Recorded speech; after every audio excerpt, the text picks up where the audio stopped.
Bonjour, alors aujourd'hui j'aimerais vous parler donc d'une collection de romans historiques pour la jeunesse.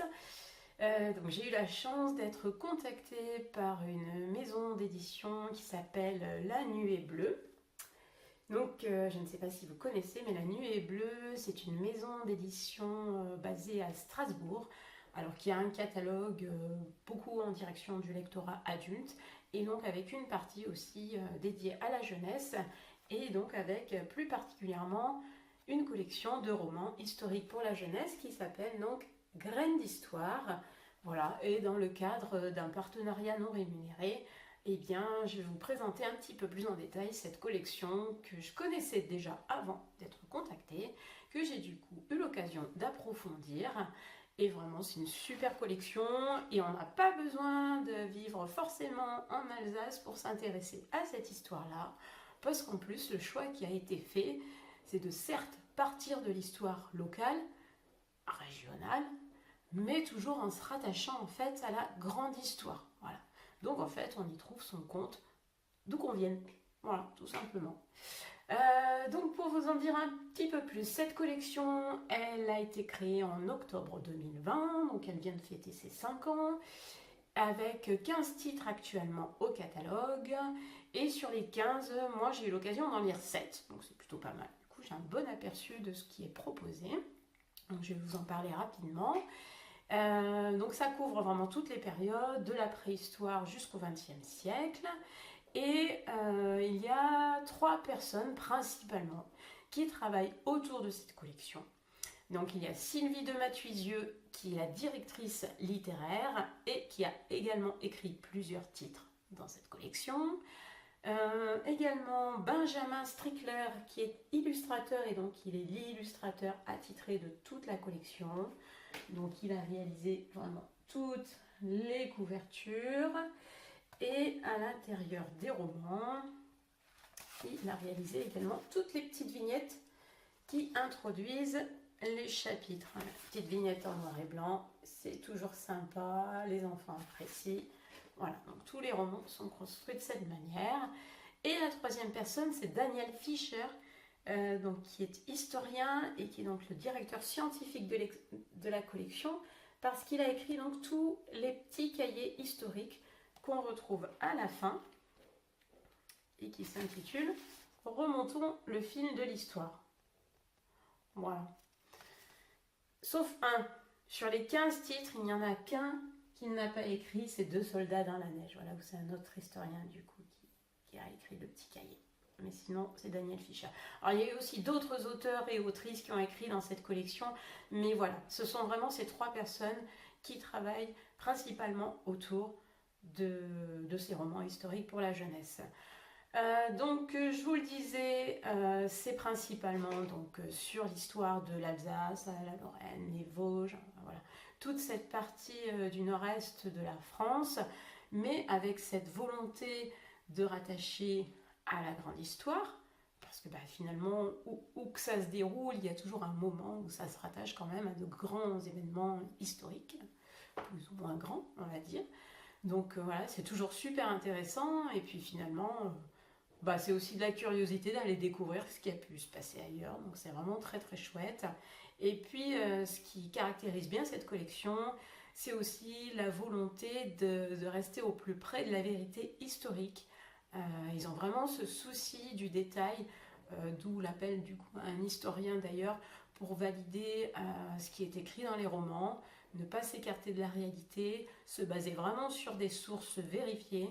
Donc voilà, ce sont des romans qui sont pédagogiques, bien écrits, mais qui transportent en même temps dans une époque particulière, à un moment donné, à travers des petites enquêtes pour certains, des aventures. Voilà, donc c'est vraiment sympa à lire, c'est accessible et c'est sérieux du coup. Voilà, donc vraiment toutes les conditions sont réunies pour que ce soit chouette quoi, et intéressant. Alors donc moi j'en ai lu 7. Alors si je vous les présente rapidement dans l'ordre chronologique de la frise historique, le tout premier justement c'est au temps de la préhistoire, au moment du paléolithique. C'est des mammouths dans la vallée, donc écrit par Sylvie de Mathuisieux. Voilà. Donc ça c'est... Oui, c'est ça, c'est le tout premier. Voilà. Enfin, le tout premier. Pas le premier qui est sorti dans la collection, mais si on s'en tient à l'ordre chronologique des événements, c'est celui-ci. Ensuite, si on continue, alors le second sur l'Antiquité, je vous mets juste la vignette, une image de couverture du livre, parce que je l'avais lu en numérique quand il est sorti. Donc c'est Que les dieux nous soient favorables, un roman de Pascal Prévost. Et donc là, ça fait référence aux Jeux Olympiques. Voilà.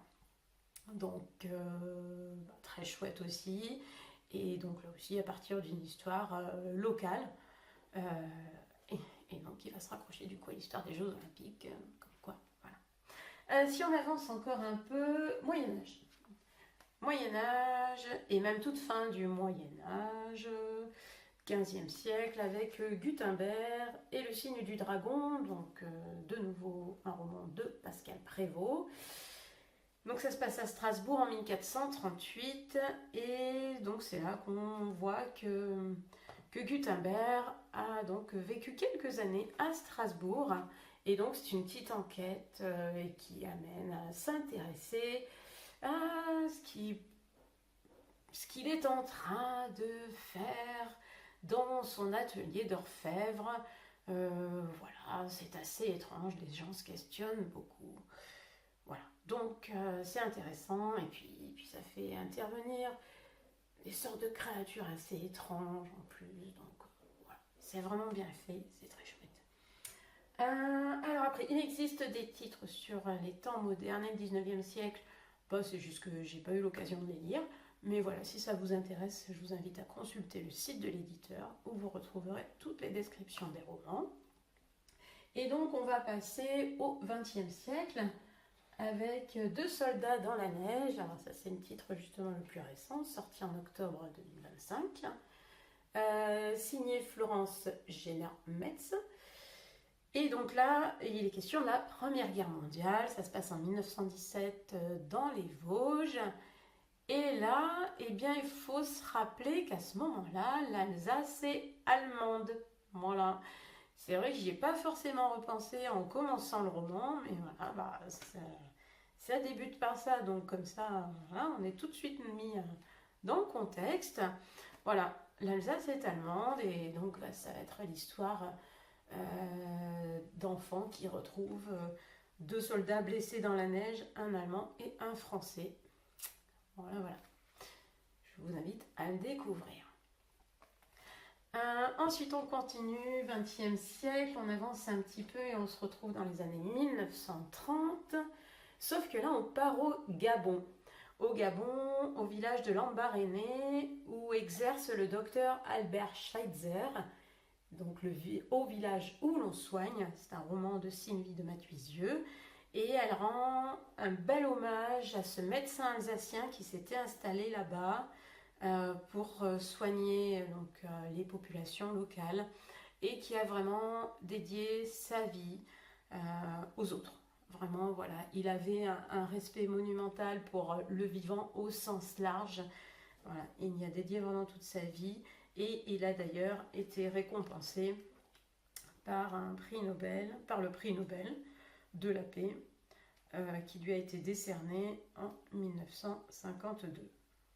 Voilà.